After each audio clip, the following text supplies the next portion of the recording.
Olá, meninas! Que alegria! Mais uma semana, mais uma segunda-feira aqui com o Conexão Podcast. Você conectada comigo aqui. Muito obrigada pela sua presença. Você que já está comigo, seja bem-vinda. Você que ainda não, que é a primeira vez que está chegando aqui, um abraço do meu coração para você. Seja muito bem-vinda ou muito bem-vindo, né?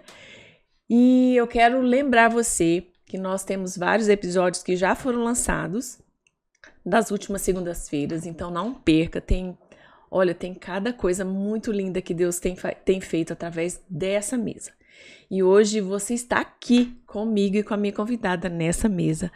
Eu quero, eu nem sei como é que eu vou começar a falar dela, mas eu vou falar. Mas antes disso, quero lembrar você que o meu Instagram é @conexãomulheroficial. Se você não me segue, segue lá. Muita coisa também, muito conteúdo sendo liberado lá para você que é mulher, você que tem buscado a sabedoria. Entra lá, me segue e compartilha também, tá bom? E hoje nós vamos para mais um episódio muito lindo. Essa menina é uma mulher de Deus, mas ela é uma menina. Eu olho para ela com tanto amor, tanta graça que ela tem.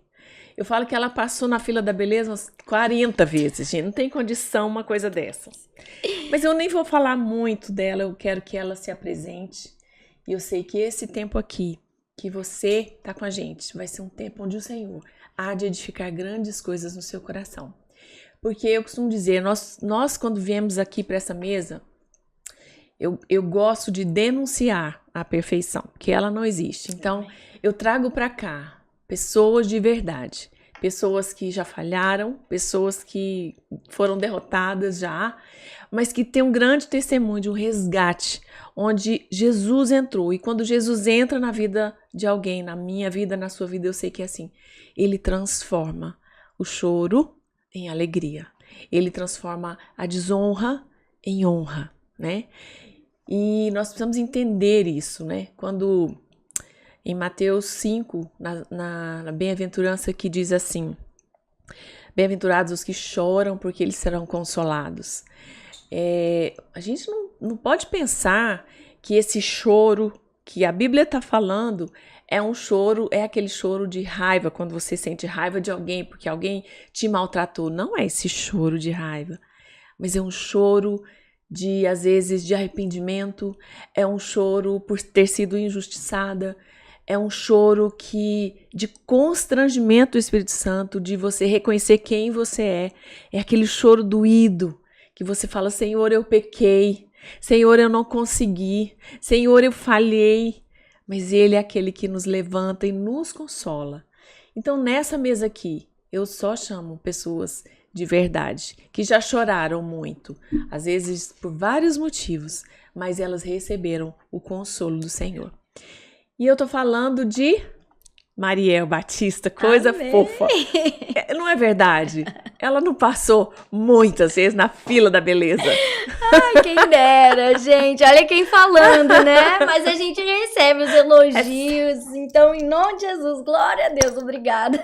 Obrigada, Márcia. Muito obrigada pelo convite. Muito obrigada a vocês aí de casa que estão assistindo esse podcast. Já comecei quase chorando aqui, ó, me segurando. Comecei até a mexer no dedo pra não chorar. Nem começou ainda. Mas é exatamente isso, né? Só Jesus é quem pode transformar o nosso pranto em alegria, né? Em júbilo. Então, foi exatamente isso que o Senhor fez na minha vida e tem feito. Porque a obra ainda não terminou. A gente, até o último dia de vida, vai contemplar as maravilhas do Senhor. E assim eu creio e declaro sobre a tua vida. Estamos em obra. Estamos em obra. Constantemente. Não, a gente nunca vai conhecer Jesus por completo. Esses dias eu tava lá na nossa igreja ministrando e foi isso que eu falei. Falei assim, embora a gente gaste a nossa vida inteira, e é bíblico e é princípio, conhecer e continuar buscando conhecer. Mas a gente vai chegar na eternidade e a gente vai falar assim, meu Deus, é muito melhor, é muito mais extraordinário. Exatamente. Então, a nossa busca em conhecer a Jesus é para que aqui na Terra a gente possa se tornar cada vez mais parecido com ele, né? É verdade. E você veio de uma história de dores, né? Muitas. Muitas? Muitas. Uau.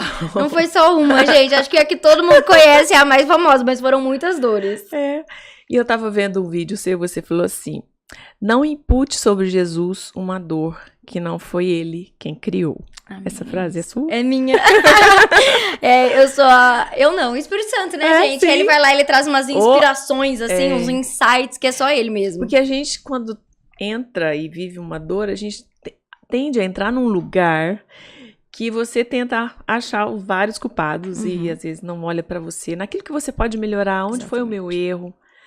Foi isso que aconteceu? Foi isso que aconteceu. Eu aprendi literalmente na dor a não imputar sobre Jesus, porque eu imputei. Sério? Então, assim, quando eu falo que eu passei por muitas dores, vou contar aqui um pouquinho da Mariel, uma parte da história da Mariel que poucos conhecem, mas a Mariel veio já de uma família de pais separados. Então, aí já começa a dor. Só quem é filho de pais separados sabe o quanto que, por mais que ambos fossem extraordinários, há dentro de nós aquele negócio, tipo assim, por que com a minha família? E principalmente na minha época, sabe, Márcia? Era muito de... Hoje em dia a gente vê já mais, né? Infelizmente, muitos divórcios. Mas na minha época... Tá mais normal. Parece que tá normal, exato. Mas na minha época não era muito assim. Então, assim, todas as minhas amiguinhas, os pais eram casados. E aí eu já comecei a sofrência ali, né?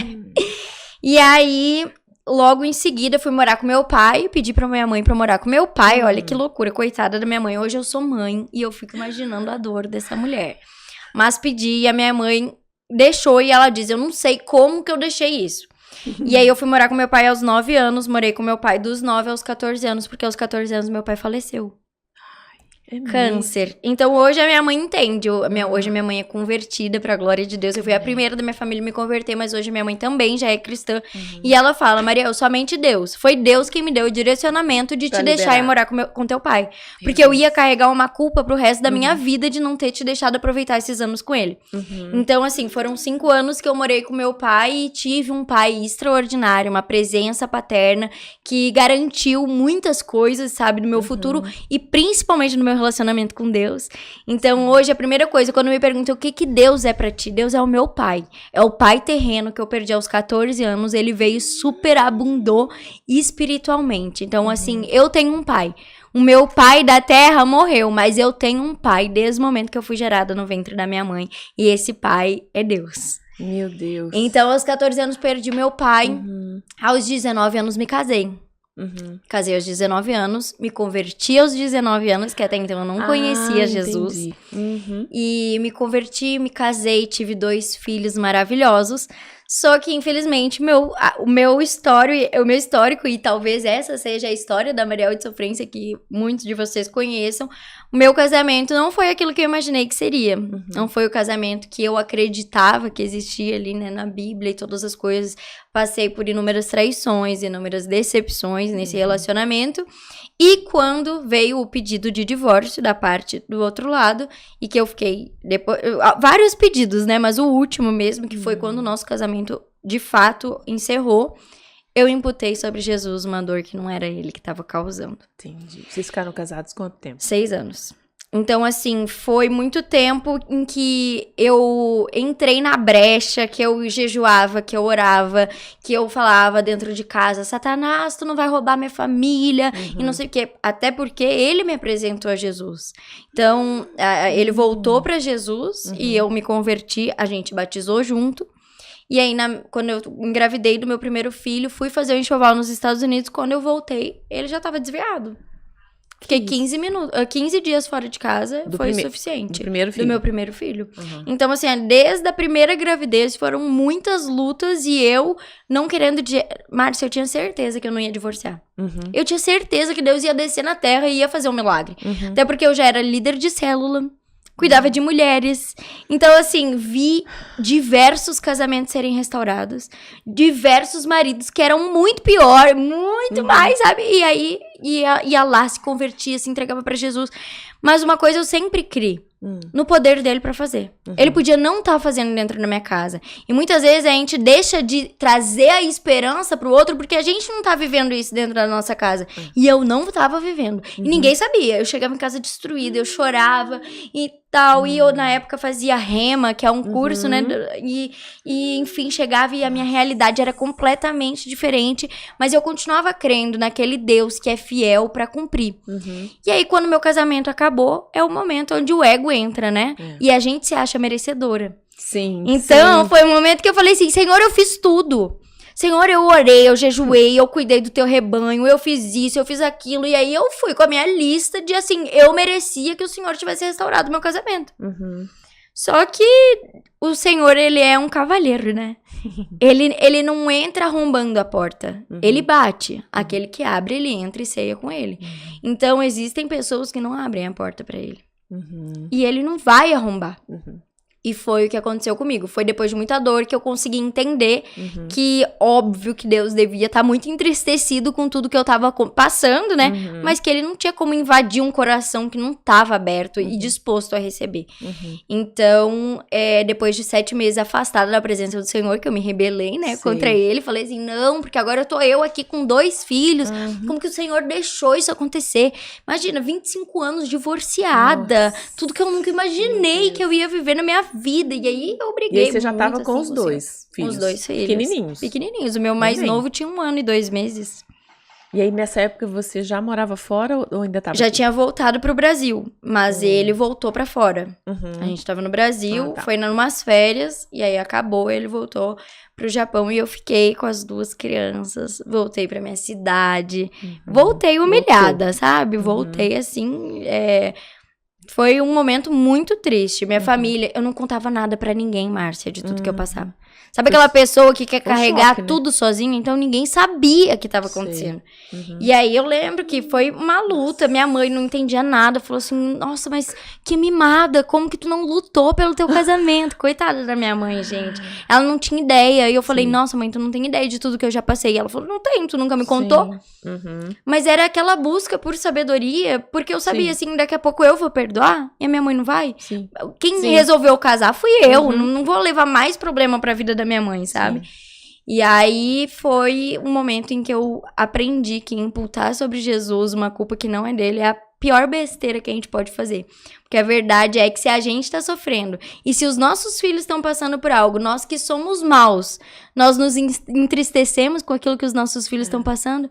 Pensa o nosso pai vendo toda a nossa humilhação, como que não fica o coração dele, sabe? Mas nele é sempre o refúgio, o refrigério e um novo caminho, uma nova história, uma nova direção para as pessoas que permanecem firmes e constantes na palavra dele, naquilo que ele, somente ele pode dar.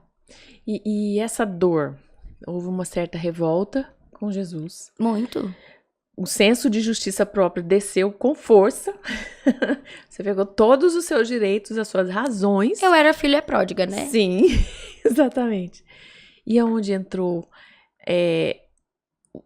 essa cura que te levou de volta, né? Pra perto de Jesus, assim, que você viu que ele não era o culpado. Márcia, eu sou muito apaixonada por Jesus. Que lindo. Sabe aquele negócio, tipo assim, ó, tu tenta, durou muito, né? não dura, sabe? Glória a Deus. Glória a Deus mesmo. Mas foi um momento em que, assim, foram 7 meses, em que diversas vezes era no banho e o Espírito Santo falava comigo, e aí eu não me sentia mais digna, né? Sim. Porque eu sempre digo que se a pessoa soubesse tanto que é difícil voltar, ela jamais se afastaria. Porque Deus continua no mesmo lugar. Mas o pecado, ele vai gerando um abismo e outro, e outro, e outro. E a gente vai se afastando. Então, quando tem a oportunidade... Né? É muito difícil. É muito difícil. A gente vem limpando feridas que a gente mesmo abriu e que a gente não precisava ter passado. Então, foi um momento em que a minha vida não tinha mais... Sabe quando a vida não tem mais sentido? E aí, foi um momento, assim, onde eu tava mesmo no fundo do poço de pensar, Senhor, antes eu tinha um problema gigantesco. Eu tinha um problema que eu chorava de madrugada. Eu tinha problema enquanto eu tava grávida, eu não sabia onde meu marido tava. Eu tinha problema durante diversos momentos, mas eu tinha o Senhor. Eu tinha o teu colo. Eu sabia que eu não tava sozinha. Hoje, pai, aparentemente eu não tenho mais problema.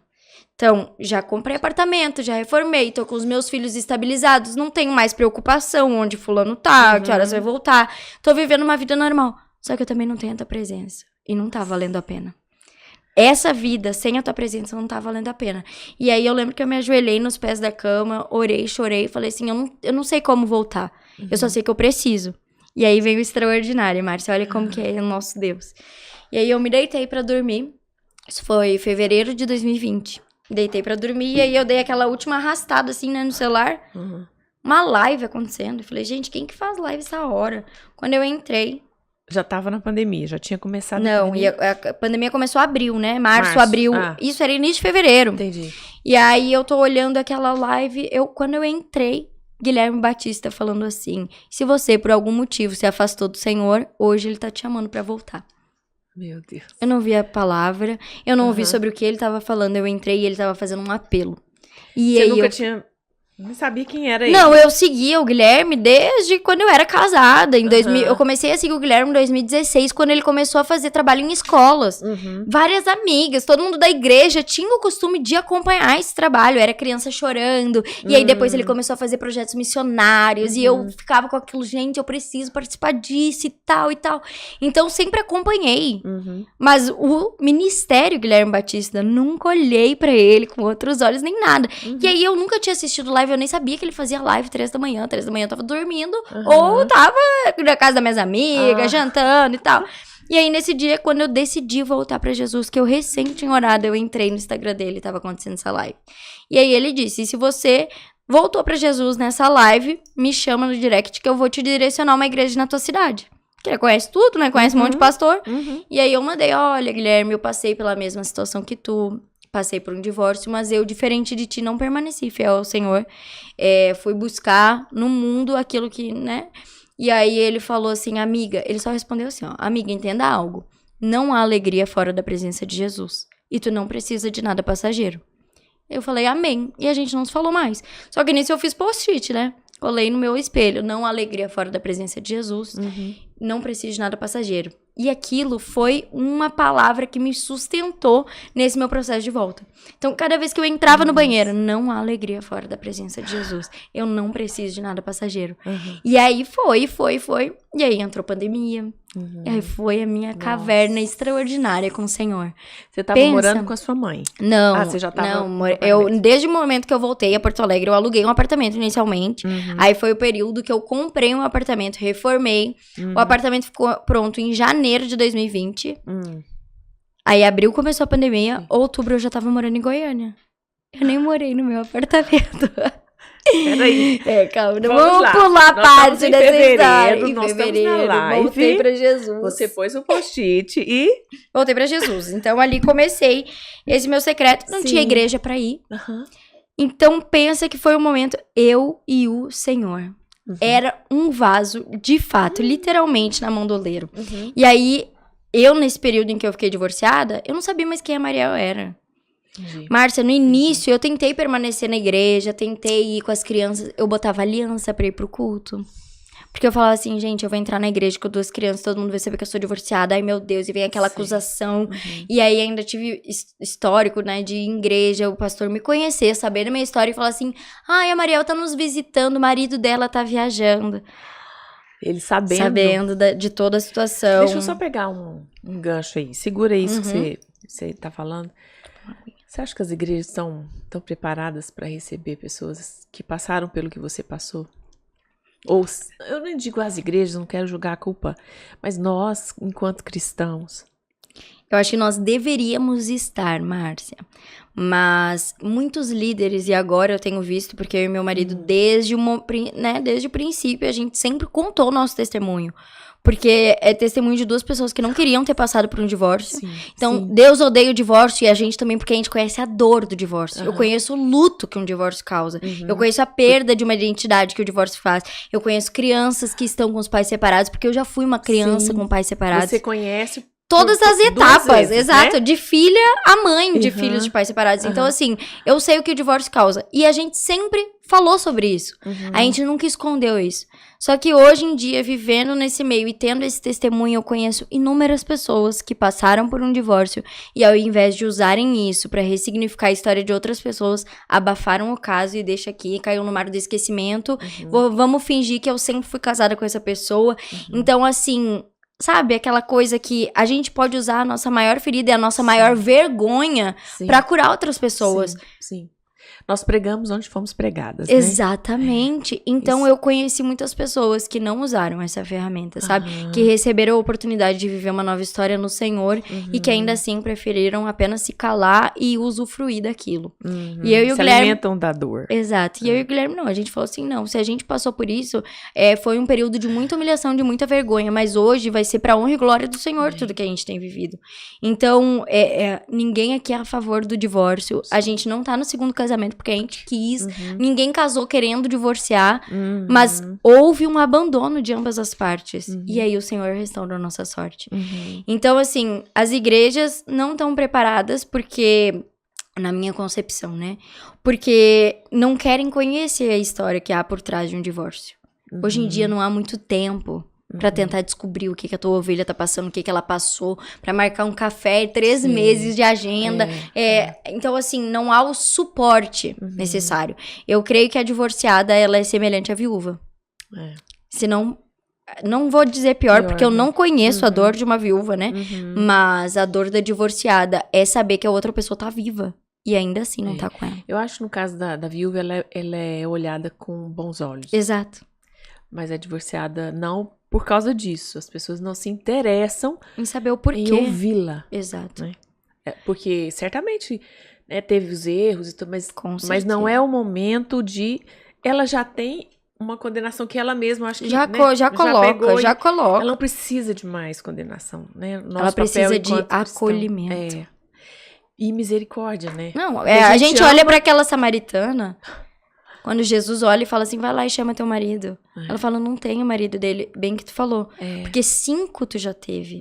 E esse que tu tá não é teu. Então, o que ele tá falando pra ela? Tu tá buscando em homem aquilo que só eu posso te dar. Tu tá buscando nisso e as pessoas estão colocando muita culpa e muito julgamento em cima de ti. Mas toma essa água da vida, porque nela vai fluir pra sempre. Então, assim, a gente vê Jesus olhando pra ela e através de uma advertência, ele não só admoesta ela, não só exorta ela, mas ele puxa ela, ele oferece a cura pra ela.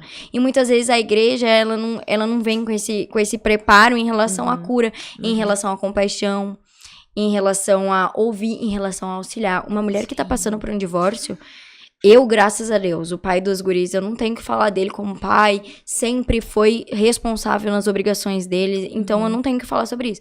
Mas existem pais que não são assim, que deixam o filho mesmo. Agora, é teu, eu não tô nem aí, planejou, sonhou com a mãe, a mulher fez, a mulher embagulhou, digamos assim, porque carregou aquilo que ambos queriam. Ah, não, agora tá muito... Não quero mais. Agora eu vou lá, vou ficar com outra. Abandona. Até porque existem homens ali que nunca se converteram de fato e verdade, sabe? E a mulher tá carregando, tá santificando o lar dela através do que ela crê, do que ela carrega. Mas a partir do momento que aquele homem não quer... Exato. Tá lutando sozinha. É muito importante nesse momento ter... pessoas que choram com ela, que só seguram na mão, eu tô aqui, vai passar. Tá precisando de alguma coisa, seus filhos estão precisando de alguma coisa, quer no final de semana almoçar na minha casa, sabe? Eu sei porque eu passei sozinha a dor do divórcio. Então eu sei o que é tu não ter pra onde correr, tu não ter pra quem chorar. Eu vou fazer o quê? Vou chorar pra minha mãe e vai que daqui a pouco eu perdoo ele e volto. Então nem pra minha mãe eu não chorava, eu tive que passar sozinha aquele momento. Então assim, eu acho que as igrejas, elas precisam aprender um pouco mais com Jesus a amar aqueles que estão vulneráveis. Porque uma divorciada, ela tá vulnerável. Os filhos dela estão vulneráveis, sabe? Então, não é um momento de tentar achar um culpado. Lógico. Ou de colocar sobre ela mais um peso pra ela carregar. Eu conheço mulheres que me mandam hoje em dia testemunhos que estão há 18 anos esperando o marido voltar. O marido já constituiu uma nova família. Ele não é mais dela. E ela ainda tá lutando e esperando. E talvez esse momento nunca chegue e a vida dela vai acabar. Sabe? Então pensa se ela resolve imputar sobre Jesus uma vida de 18 anos esperando um homem que nunca vai voltar. Mas vamos lá. Vamos voltar. Fechamos os parênteses você entrou pandemia. E aí foi o meu aí? momento de voltar, né? De tentar descobrir quem a Mariel era. E aí eu fui aos pés do Senhor tentar descobrir quem eu era. Fiz terapia também, né? É bem importante Ajuda ressaltar muito. que me ajudou muito nesse processo de entender no que eu tinha culpa, no que eu não tinha, o que era autorresponsabilidade, o que era que eu tava puxando demais pra mim. Mas tudo vira um bolo, né? um ninho, né? Um ninho de mafagafinho. Ai, mas eu fui pros pés do Senhor pra buscar quem a Mariel era. Falei assim, Senhor, eu não sei mais o que a Mariel gosta de vestir, o que a Mariel gosta de comer, o que eu fazia porque eu gostava ou porque eu tentava agradar outra pessoa. Eu, com meu filho menor de 10 meses, eu fiz lipo, troquei silicone porque eu queria agradar o outro, entendeu? Entendi. Era nesse nível de não saber mais quem é, o que eu faço pra conquistar esse homem de novo, sabe? Então, assim, eu de fato me perdi na minha identidade total. E aí veio o divórcio, eu vi que nada daquilo adiantou, eu não sabia mais quem que eu era. Sim. E aí eu comecei, Senhor, eu preciso saber quem o Senhor criou a Mariel pra ser.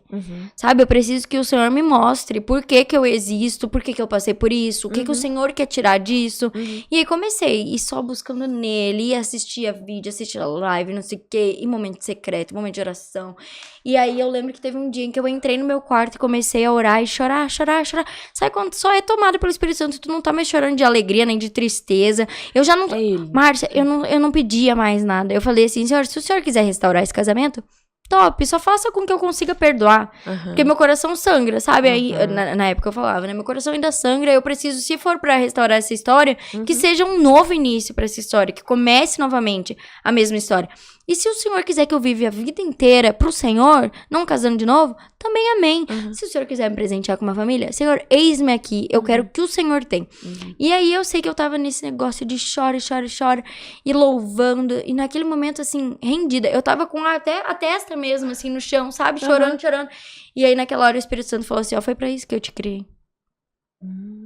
Pra viver uma vida aos meus pés, e não aos pés de outra pessoa.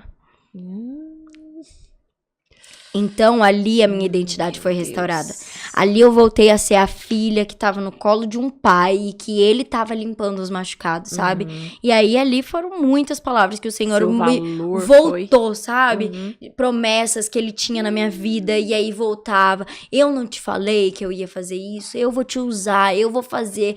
E aí, sabe, E aí eu peguei e falei assim, Senhor, eis-me aqui, eu quero viver a história da Mariel que o Senhor escolheu pra ela. A Mariel já tentou, já escolheu tudo errado. Então agora, por favor, pai, toma essa rédeas. Muita bagunça, toma as rédeas dessa situação. E aí comecei. E aí em julho, eu e o Guilherme, a gente começou a conversar. E sempre a gente conversou como amigo, assim, em relação... ele contava a história dele, eu contava a minha história. Ambos, né, divorciados, com 2 filhos pra criar aquela responsabilidade e tal. E a gente conversava muito sobre isso. E aí, um dia ele falou assim, tu quer ir na série do Dave comigo e tal? Aí a gente foi. Aí a gente foi na série, enfim, como amigos. Indo embora da série, eu indo embora de São Paulo, ele falou assim, Mariel... Preciso de alguém que seja responsável. É verdade, amigo, precisa mesmo. Com esse ministério desse tamanho, 2 filhos, pelo amor de Deus. Aí eu preciso de alguém que não sei o que. E foi falando, eu concordo. Aí ele, então eu queria ver se tu quer orar comigo. Falei, o quê? Amado, só um pouquinho, como assim? Aí eu falei assim, olha, Guilherme, eu vim aqui pra encontrar um amigo. Então, assim, se o Senhor falar que é isso que ele quer, amém. Mas se ele falar que não, pelo menos eu já ganhei um super amigo e tal. Nossa. Mas aí foi muito rápido. Aí a gente começou a orar. Foi um processo ali. Mas você, na época, já pintou algum interesse, assim, naquela época, assim, ou... Não, nesse dia, aí foi muito louco. Eu tava chegando no aeroporto quando ele falou isso. Falei assim, meu Deus do céu. Aí eu peguei, entrei no avião e falei assim, Senhor, eu sempre oro pra eu não ser pega de surpresa, pai. Que história é essa, orar comigo? Como assim, do nada? E naquela hora o Senhor falou assim, não foi do nada, olha tuas cartas. E eu tinha ficado participando nessa live de oração, 3 da manhã, desde fevereiro até aquele momento. E terminava as lives, e eram as lives do Guilherme, né? Às 3 horas da manhã. Terminava as lives, eu sempre escrevia carta, eu continuava no mover, não tinha nada pra fazer, era pandemia, eu ia dormir 6 da manhã. E aí as cartas eram assim, Senhor, obrigado pela vida deste homem, pai, que tem abençoado tanto as nossas vidas, levanta uma mulher segundo o teu coração pra ele. disso. Gente, eu orava Sério? pela esposa, tipo assim, pro Senhor fazer a obra você na tinha vida tanta dele, gratidão, gratidão, né, porque por ele ele. tava sustentando aquilo ali. Ele tava sendo um pastor, sabe? Porque não tava tendo igreja, não tava tendo nada. Eu tava ali vivendo meu momento com Deus e através das lives também. E aí o Senhor começou a me mostrar, não foi do nada. E aí eu olhei carta que eu tinha feito pra Deus, falando, Senhor, se o Senhor quiser me dar um marido, que seja um homem que ame a Deus acima de todas as coisas, que me ame como Cristo ama a igreja. Comecei a falar que ame os meus filhos, se possível, que ele também tenha filhos. Sabe, coisas assim. Não, tem cada coisa daquela carta que hoje eu falo assim, gente, por que eu fui pedir esse trem? Porque daí eu falei assim, Senhor, que a gente viaje muito. Nossa, pede errado, gente. Olha aí, agora a gente não para. A gente desmancha uma mala, faz outra mala, vai não sei o que, vai, volta e volta. Mas, e aí foi, e aí a gente começou a orar. Final de julho, a gente se conheceu no dia 8 de julho de 2020. 29 de julho, eu estava aqui em Goiânia pra conhecer a família inteira dele. Meu Deus. Mas a gente não namorava nem nada, só orando, vim, conhecia a família inteira, por parte de mãe, por parte de pai, os filhos, todo mundo. E aí, depois disso, a gente foi pra Santa Catarina, que tinha um pastor, o pastor Júnior, que acompanhou todo o processo de divórcio dele, veio até Goiânia tentar reconciliar. Então, o pastor Júnior tava por dentro de tudo, e o Guilherme foi lá me levar pra conhecê-lo. Oramos, o pastor Júnior falou assim, continuem em oração, eu senti paz e tal, mas o Senhor vai ir confirmando, e dito e feito, era confirmação atrás de confirmação, era muitos obstáculos, eu sempre digo que a paz que excede todo entendimento, ela não diz respeito a não ter obstáculos, então era uma história que carregava 2 traições, que carregava 4 filhos, que carregava diversos machucados, ministério, mudança de cidade, era muita coisa, mas ainda que naquele monte de coisa, uma paz indescritível. Sabe, uma paz de que o Senhor estava no controle, de que Ele tinha nos apresentado. Então não foi a Mariel e o Guilherme que se conheceram, não, foi o próprio Senhor. Márcia, lives que davam 5.000 pessoas, e a gente se conheceu através de uma live de oração. Sabe? Então, assim, hoje a gente consegue contemplar e colher os frutos do nosso casamento. A gente vive um casamento que não é mais pro prazer da Mariel e do Guilherme. Não é só porque a gente quer ter a nossa sorte restaurada. É porque a gente quer ter vidas, ver pessoas sendo restauradas. Ver pessoas que olham pra nossa história e falam assim, ó, tem esperança pra minha vida, tem esperança pra minha casa, tem esperança em Deus, buscando no lugar certo. Porque sabe o que acontece, Márcia? Divórcio não vai deixar de acontecer. As mulheres do Senhor, elas podem ser que passem por isso. E se a igreja não acolher essas mulheres, elas vão ir buscar num lugar totalmente errado. Porque elas vão olhar para a situação delas e vão dizer assim, dentro da igreja eu não vou encontrar ninguém que me queira. Porque eu sou indigna, porque eu sou suja, porque eu tenho filho, porque não sei o quê. E aí elas vão procurar uns trastes do mundo. Me desculpem a palavra, mas essa é. Porque lá no mundo... Eles abraçam todo mundo, tá tudo muito bom, tudo... vem cá. Não tem problema e aí não, né? eles machucam ainda mais uma mulher de Deus. Porque daí ela se Porque entrega. ela nasceu pra aquilo, né? E aí ela quer uma família, arde dentro dela. Uma mulher que é temente ao Senhor, ela sonha o que o Senhor sonha. E o Senhor, Ele criou o ser humano pra isso. Ele criou um jardim maravilhoso e não valia a pena que Adão tivesse só naquele lugar. Por isso criou Eva, e através de Adão e Eva vieram nações. E depois, quando ele foi e levantou Abraão e Sara, ele foi e deu filho para que fosse pai de multidões. E aí, então... O Senhor, Ele vive através de geração em geração, constituindo família. Por isso que o mundo bate direto na família. Claro. Por isso que Satanás vem e se levanta contra a família, porque ele quer destruir o projeto original de Deus. Meu Deus do céu. Mariel, que... Meninas, gente... Eu tô aqui. Vocês estão sentindo o que a gente tá sentindo aqui, gente? Você tocou num assunto muito sério. Essa questão geracional. E, eu vou encurtar um pouco. Você se encontrou com o Guilherme, vocês se casaram. E você veio com 2 filhos, encontrou mais 2 filhos. E eu fui vasculhar essa vida. Né? Eu ouvi, mas stalkeada, né, gente? Não dá pra trazer todo mundo também. Meninas, ouçam, entra no canal dela do YouTube, ela tá gravando, depois a gente vai falar sobre isso, mas ela tá gravando episódios lindos.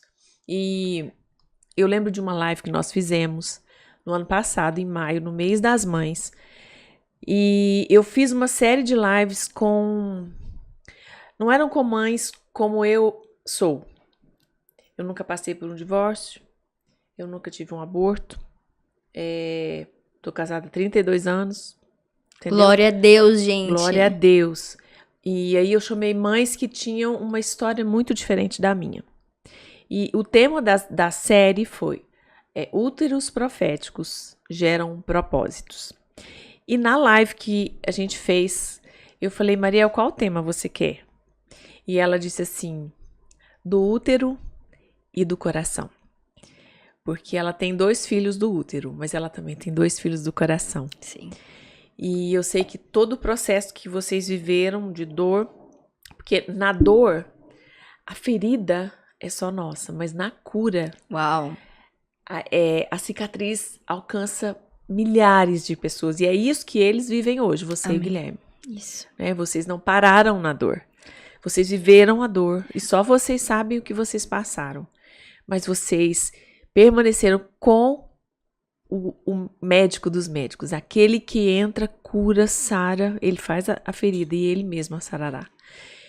Só que assim, ok, fui curada. Mas eu entrei num relacionamento, num casamento com mais 2 filhos que não são meus. E ele também da mesma forma, né? Mas você é mãe. A gente estava falando dessa questão materna, né? Vejo esse útero. Vejo esse útero muito profético. Muito. Você gera muitos filhos. Amém. Né? Você gerou os seus biológicos. Mas você começou, depois dos seus, a receber os do Guilherme. Né? E isso eu acho que foi uma prova grande.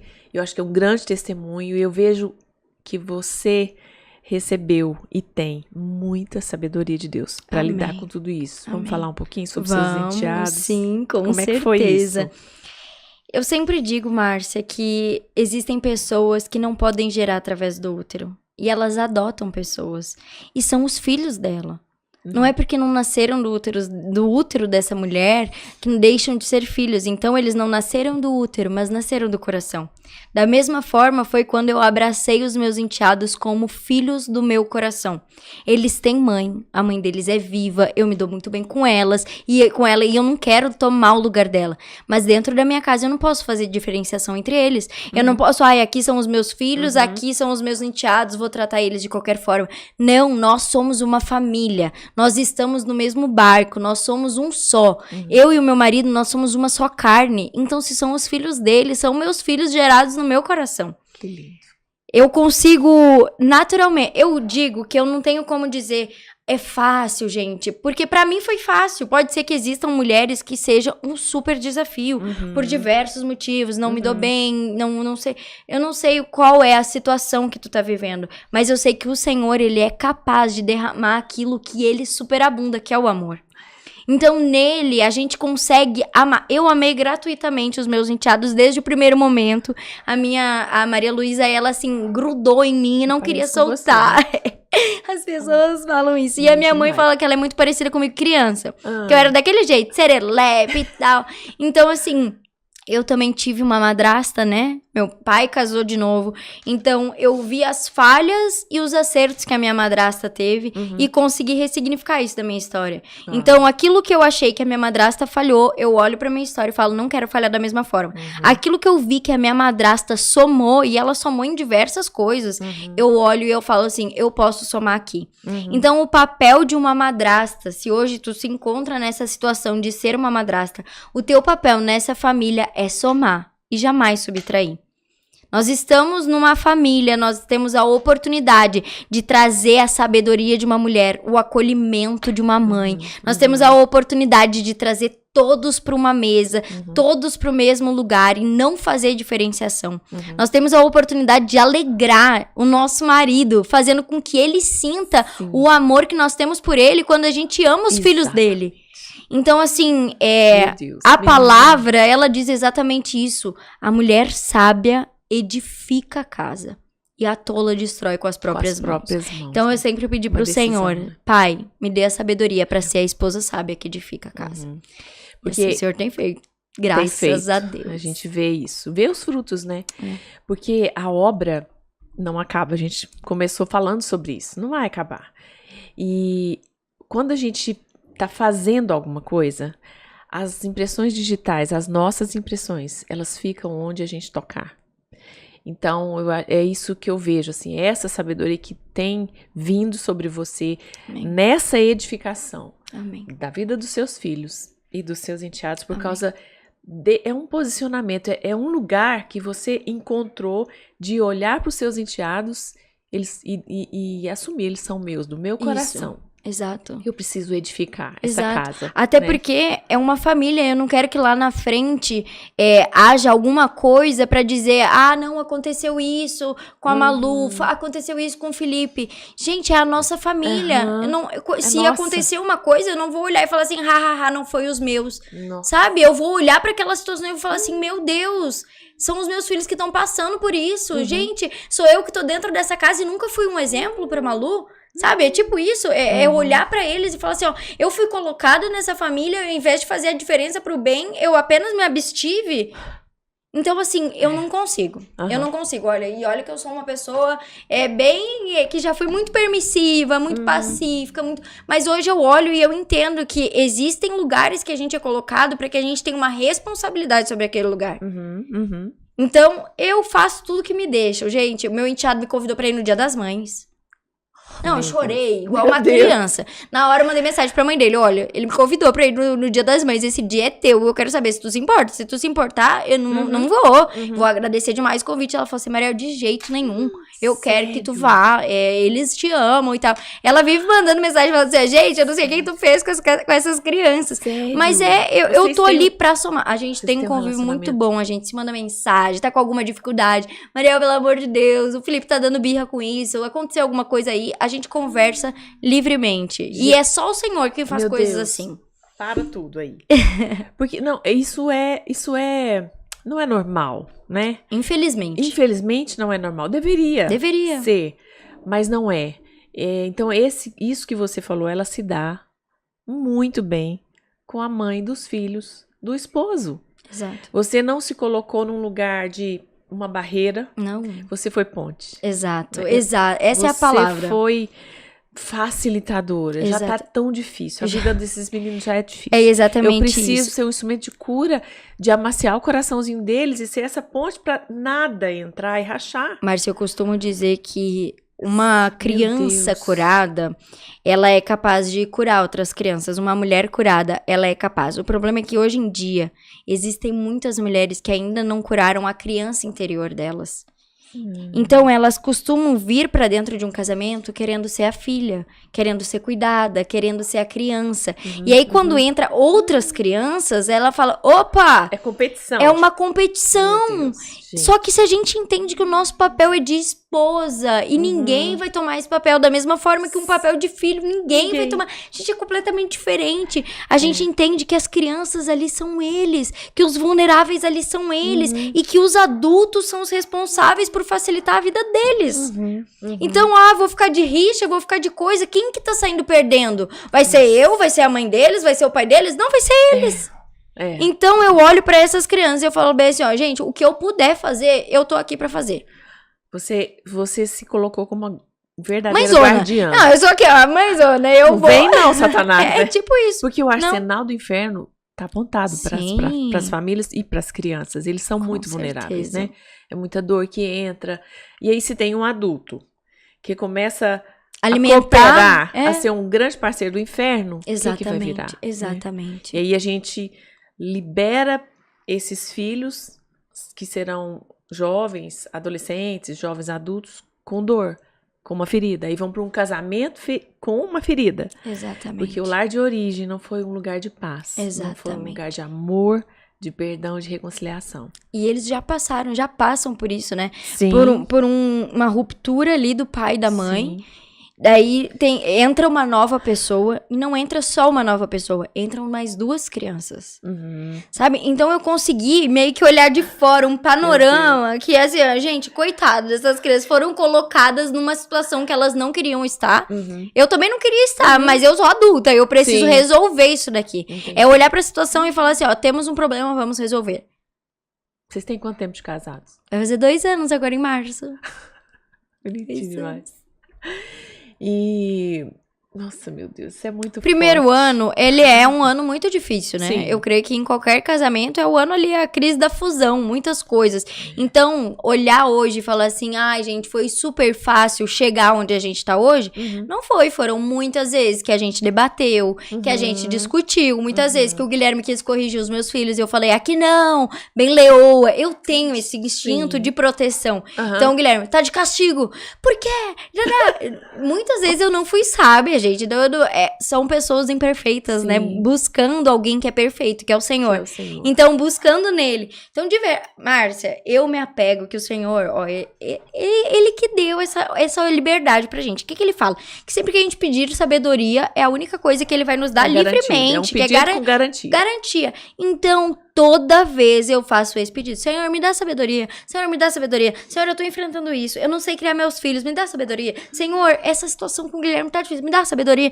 E aí, o Senhor dá. E aí, então, a gente tem aquele problemão, começa aquele negócio. E aí, parece que do nada vem uma luz. Eu falo assim, gente, como que eu tava sendo? Meu Deus, verdade. Então, muitas vezes, o Guilherme falava uma coisa, eu ia lá bem esposa tola, falava assim, ele botava de castigo, eu falava, não, tá de castigo não, desautorizava ele. Gente, foi muitas coisas até eu perceber o meu papel de mulher, deixar ele tomar o lugar de homem da casa, porque como eu vim, né, com essa bagagem de mãe solteira, eu queria ser a mãe, eu queria ser o pai, eu queria ser mãe e pai, e eu descobri que eu não sou mãe e pai. Só mãe. Só mãe. Eu ouvi um áudio, um podcast seu falando sobre isso, Exatamente. né? Que alguém falou, para de ser mãe e pai. Porque senão tu vai falhar nos dois. Exatamente. Vai falhar nos dois. Tu não é mãe e pai. Não sou pai. Não sou... sabe? Que agora tem esses negócios, né? Dia dos pais. Ai, parabéns pra mim. Feliz... Não, tu não é o pai. Tu é a mãe. Cumpra o teu papel. Que já não é brincadeira, né? Não é. Porque a gente ainda quer pegar o lugar do pai. Exatamente. E a gente acaba fazendo os dois mal feitos. Então, vamos fazer um bem feito? Nosso papel é ser mãe. Vamos ser mãe bem feito e continuar a missão. Eu vou fazer isso aqui agora. Falando em sabedoria. Eu trouxe um livro pra você. Amei. Eu tava louca por esse livro. Esse livro é falado, gente. Eu tava só esperando. Será que é hoje? É um livro devocional. Sabedoria, eu clamo por ela. Ai, gente, agora vocês me aguentem, que agora a sabedoria, ela vai brilhar, ela vai gritar. Mas eu quero falar um pouquinho sobre isso. Você bem colocou que ter sabedoria de nada. Você é uma mulher preciosa para essa geração. Amém. Você sabe disso. Amém. Você vai chegar em lugares que eu não vou chegar com a idade que eu tenho. Amém. E eu quero viver o que Tito fala para eu viver. Para eu ensinar as mulheres mais novas a serem boas esposas, boas donas de casa, boas mães. Amém. É isso que eu preciso fazer. Mais nada. Então, esse livro, ele é fruto de um clamor do meu coração por anos. Porque eu me via também muito tola, muito sem sabedoria. Já tentei pegar o lugar do meu marido. Temos já um podcast gravado, a gente fala abertamente sobre isso. Eu desonrei, eu não me submeti. E o Senhor foi cuidando do meu coração com todo o amor que só Ele tem. Amém. E me trouxe de volta para o lugar. E esse lugar, eu falo que sabedoria não é um conceito, gente. Tá na moda falar muito sobre sabedoria, mas não é um conceito. Sabedoria é uma pessoa. Sabedoria é Jesus.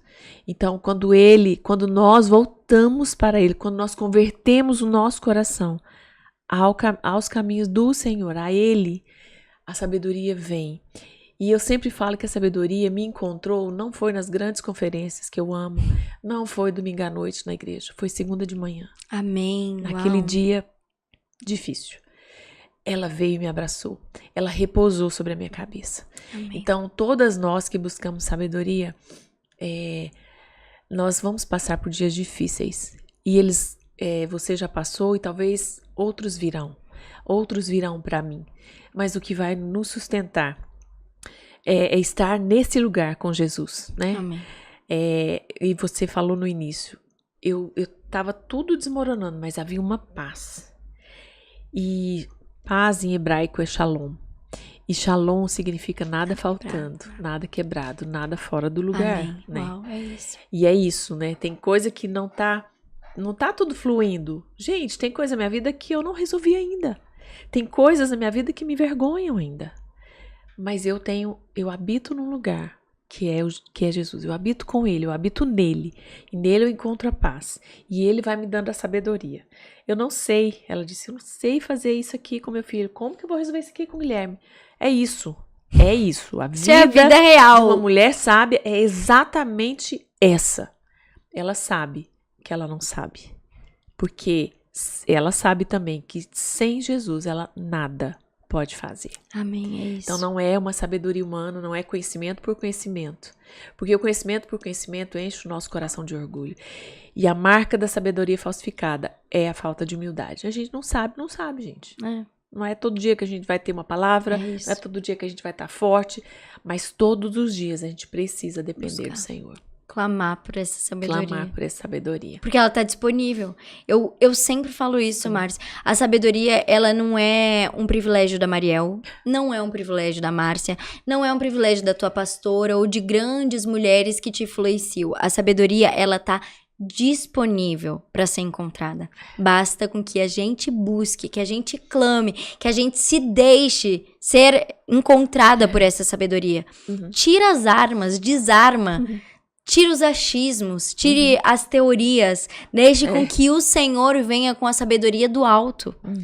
Porque Ele é aquele que criou todas as coisas, é aquele que tá enxergando todas as coisas, é aquele que sabe resolver, aquele que sabe que a porta que é pra entrar, a porta que não é pra entrar, o ciclo que fechou, o ciclo que tá iniciando, Ele sabe todas as coisas. E a partir do momento que a gente clama por essa sabedoria, a gente recebe a sabedoria do alto. Aqui na Terra, nós temos disponível a inteligência e o conhecimento, mas a sabedoria, ela vem somente do Espírito, somente dos céus. E a sabedoria do alto, ela é, antes de tudo, pura, pacífica, paz. E eu falo que sempre que, como os nossos lares precisam de paz, os nossos filhos precisam de paz. Eles não precisam de brinquedos de última geração, eles não precisam de nada, de roupa de marca, nada disso. Os nossos filhos precisam de um lugar de paz. Amém. E esse lugar é a nossa casa. É onde nós estamos. Porque nós somos as donas do lar. Isso. E se a gente não assume o papel de dona, alguém vai assumir. É só isso. Mas essa paz precisa voltar, né? Para os nossos lares. Então, a sabedoria que Tiago fala é, antes de tudo, pura, pacífica, cheia de misericórdia. Que é a questão que a gente estava falando. A gente quer tanto que as pessoas sejam misericordiosas conosco, mas quando você tem a oportunidade de ser misericordiosa com alguém que falhou, com a pecadora, com a prostituta, você julga, a gente julga. Exatamente. A gente está pronto para apontar um dardo ali e esmagar a cana que está quebrada. Mas quando a dor é nossa, a gente precisa que as pessoas nos entendam. Então, que comece por nós. Isso. Essa misericórdia. Isso. Que a gente possa ser pacífica. A sabedoria do alto é cheia de misericórdia, cheia de bons frutos. Ou coisa boa é comer um fruto gostoso, doce. O que será que as pessoas estão comendo da gente? Aqui, vocês podem achar lindo esse podcast, mas será que o meu esposo fala a mesma coisa? Meus filhos podem falar a mesma coisa? Yes. A gente precisa voltar a isso, a gente precisa virar esse jogo. Tá muito na telinha. É da telinha pra dentro, gente. Isso. Não é o contrário, né? Yes, muito bom. É isso. Uau, foi muito bom. Eu quero tocar em outro ponto pra gente fechar. Eu não sei, eu acho que quase ninguém sabe, mas eu tenho um parentesco com o Guilherme, o esposo dela. E algo tem me tocado muito desde o ano passado. Falando sobre esse útero geracional. Você sabe que nossa família, a família do Guilherme, vem de um legado de muitas gerações. 6, 5, 6 gerações. Eu sou a 5ª geração. Os meus enteados são o 7º. Exatamente. Eu sou a 5ª geração de uma família que serve ao Senhor. O meu filho é o 6º. E o meu neto, Benjamin, de 8 meses, é o 7º. Exatamente isso. E quando eu olho para nossa família, eu vejo quanto nós desfrutamos dessa bênção de ter mulheres, claro, os pais, obviamente, o pai e a mãe, mas em cada geração houveram mulheres que não se calaram e que não pararam de falar dos feitos do Senhor, que não pararam de falar do que Deus fez, não pararam de falar das misericórdias do Senhor, do poder de Deus, das maravilhas que Ele fez, e isso está em Salmo 78:3. O que ouvimos e aprendemos, o que nos contaram nossos pais. Acho que toda mesa eu falo esse versículo aqui. Não encobriremos aos nossos filhos. Contaremos às vindouras gerações. O que eu vou contar? Os feitos do Senhor. O seu poder e as maravilhas que Ele fez. Amém. E a Bíblia também diz que quando uma geração se cala, é devastador. Há uma destruição total. Então, quando eu olho para você, Mariel, de toda a história que você veio, você é uma improvável. E quando eu olho para sua sogra, que também porque a sogra dela, quem é da linhagem, né, da nossa família, é o sogro dela. Mas o sogro dela se casou com uma mulher. O legado precisa de um útero para ser abrigado, senão ele não vai passar. Então Deus traz mulheres. Deus trouxe a sua sogra e ela tem essa clareza, porque eu já conversei com ela. Não, 2 semanas atrás a minha sogra falou assim: Mariel, eu louvo a Deus porque a nossa vida ela é muito parecida. Nós fomos enxertados numa família de homens de Deus. Eu também não vi. Minha sogra, os pais dela se converteram depois, né? Ela foi criada num lar cristão, mas eles não vieram de um berço cristão. Então, começou através dos pais dela.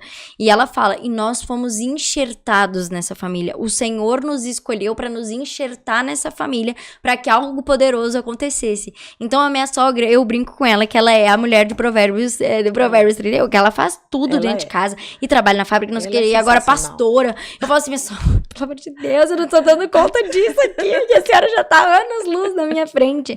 Então, e a minha sogra sabe que é uma graça, um favor imerecido ter sido enxertada nessa família, e eu tenho a mesma clareza. E o que ela fez? Ela passou isso pra geração que tá vindo, porque foi através dela que eu tive essa clareza também, que eu fui enxertada nessa família. Exatamente. Então, o legado geracional precisa de um útero para ser abrigado, né? E você foi escolhida no meio de tanta dor. Dor daqui, dor do Guilherme, enfim. Os caminhos do Senhor são mais altos que os nossos e ponto final. A gente não vai entender muitas coisas aqui na Terra. Eu sou da opinião que a gente vai subir sem muitas respostas. Muitas. E Ele não tem que nos dar satisfação de absolutamente nada. Mas a gente tem que olhar para os frutos, né? De tudo aquilo que a gente não tem resposta, que a gente possa olhar para tudo que gerou. Sim. Eu posso não entender o porquê, mas entendi para quê. Entendi o que isso gerou. Basta. Pronto. Basta. O Senhor não nos deve satisfação. Tudo que Ele tinha para nos falar e nos instruir tá na palavra dele, para que a gente viva uma vida de sucesso aqui nessa terra. E não é uma vida de sucesso que a gente diz, não é uma perfeição, porque isso não existe. Então você pode olhar para sucesso é ir pra eternidade, gente. Então esse é o manual pra ir pra eternidade. A gente vai vivendo de falha em falha pra conquistar. Você pode olhar pra vida da Mariel hoje, que linda, né? Que história linda a sua. E é verdade. Mas não dá tempo de contar as dores, as lágrimas, as feridas. Hoje de manhã, meu marido saiu pra viajar. Gente, o coração sangra. Mal tá em casa, já viajou de novo. Então, tomar café da manhã sozinha. Tem várias coisas que a TV não mostra, né? Não mostra. Exatamente. Mas você é uma mulher posicionada com esse entendimento do legado. Eu mesmo antes, assim, de te conhecer mais, eu percebo isso em você. Essa questão maternal, isso é muito sério. Eu falo que o mundo precisa urgentemente de mães. Mães. Isso. Nós precisamos, sim, ser essas mães. Mães do coração, mães de pessoas que se achegam até nós. Esse coração maternal, porque a mãe, ela acolhe, ela beija, ela abraça. Tá doendo, vem aqui. É isso. E você tem esse entendimento geracional de de passar, Isso. mesmo passando por dificuldade, de passar o que eu vou passar? A fidelidade de Deus, a bondade dele, o quanto ele é fiel. Amém. Porque a fidelidade dele dura de geração em geração. E é isso que a gente tem que falar. Amém. Porque se a gente para de falar, é devastador para a próxima geração. E a gente não pode se calar. E nós, como mulheres dessa família, a gente não pode se calar. E o meu medo, e é o que tem vindo no meu coração, é um temor muito grande de que talvez tenham mulheres queridas, preciosas, que estão distraídas e não estão falando. Meu Deus, E isso não é pode forte. passar. Meu Nós Deus. temos que fazer alguma coisa. Enfim, eu tô com uns planos aí, depois a gente conversa. Não é um assunto do podcast. Amém. Mas você que esse lindo. útero é muito fértil. Você é uma mulher fértil. Amém. E eu sei que muitos dos seus filhos que nasceram desse útero profético, talvez você não saiba, não conheça, mas estão registrados na eternidade. Por causa do seu sim, por causa da sua disposição, de passar por esse processo todo, de entrar para um casamento com 2 filhos, mas de ter uma disposição de amar esses filhos como uma mãe que Deus levantou para estar com eles, né? Amém. Coisa linda, Uau, viu? isso é muito lindo, gente. Quem me acompanha aqui, né, nas redes sociais, sabe que eu e o Guilherme, a gente tá tentando, na tentativa do nosso agora, né? Nosso fruto. E ouvir essas palavras são uma resposta mesmo do Senhor. Já faz 6 meses que a gente tá tentando e que ainda não engravidou. E que por muitas vezes vem a dúvida, né? Senhor, como assim?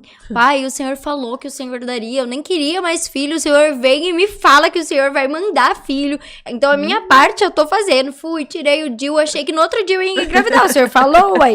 E aí, passar por esse processo da espera. E ouvir nessa tarde que eu sou uma mulher fértil. É uma resposta do Senhor pra minha vida. De que, embora não esteja gerando um filho natural no meu ventre, ele continua sendo fértil, gerando vida Sim. por onde a gente tem passado. Muito obrigada, Márcia. Aprove ao Senhor se tiver que vir um filho para esse ventre físico, ele sabe de todas as coisas. Só Amém. descansa seu coração. Amém. Né? Você já sabe em quem tem crido, né? Desse jeito.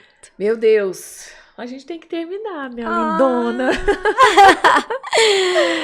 Vamos lá. Se você puder deixar, né, um conselho, a gente precisa tanto de conselhos, né? Eu acho que muitas pessoas querem concordância, poucas querem conselhos, porque o conselho às vezes tira a gente do conforto, mas a gente precisa nos aconselhar. Então, deixa um conselho para essas mulheres que nos ouviram, sobre tudo que nós falamos aqui. Enfim, fala aí, vai. Eu vou deixar pra vocês o conselho que mudou a minha vida, que mudou essa trajetória de dor que eu tava passando. E foi quando eu entendi aonde eu devia repousar o meu coração, repousar a minha cabeça e me curvar. Só existe um a quem a gente tem que se curvar e o nome dele é Jesus. E foi nele, aos pés dele, que eu encontrei descanso, que eu encontrei esperança e que eu fui restaurada. Por isso, eu não sei por onde você tem andado, eu não sei aonde você tem buscado viver essa plenitude, mas só há um lugar, é em Jesus. Então, que a gente possa buscar nele, que a gente possa ser moldada nele, que a gente possa se transformar a nossa versão original. A gente pode estar ouvindo muitas versões que o mundo tem tentado impor sobre nós, mas existe a versão original que ele escolheu quando ele te colocou no ventre da tua mãe, que ele possa trazer clareza através do teu secreto, da mulher que ele te criou para ser. Amém. Sabe que eu tava te olhando aqui e lembrando de uma coisa. Quão abençoada é a nossa cidade por te receber. Sim. Ela veio do sul, mas ela está em Goiânia. Muito obrigada, viu? Obrigada por estar aqui na nossa cidade. Eu sei que o Senhor tem propósito em tudo e é privilégio para nós ter uma mulher como você. Amém. Habitando aqui na nossa cidade. E eu fui muito bem acolhida, gente. Eu brinco que, assim, o goiano que for morar no sul, talvez ele sofra um pouco. Porque lá no sul a gente é mais frio. Mas aqui eu fui muito bem acolhida. As pessoas são muito hospitaleiras nesse lugar, são muito carinhosas. Elas entram na nossa casa, levam pão de queijo, tomam café, nos abraçam. E eu só toque físico, né? Então penso então tanto pronto. que eu amei ser recebido pelos goianos. Muito obrigada, gente. Muito obrigada, Márcia. Obrigada. Muito obrigada ao Essa Espírito mesa Santo que fez coisas grandiosas, eu tenho certeza. Essa mesa está à sua disposição, Amém. tá? Conexão Obrigada. Podcast é do Senhor. Amém. Meninas, é isso. Vamos terminar por aqui. Manda esse link para alguma amiga. Talvez vai ser uma palavra rema para ela. Talvez ela esteja passando por situações como a Mariel passou. A gente não sabe onde é que pode chegar um link desse. Então, compartilha, se inscreve aí no canal e espero vocês para o próximo Conexão Podcast na próxima segunda-feira. Deus abençoe. Grande beijo.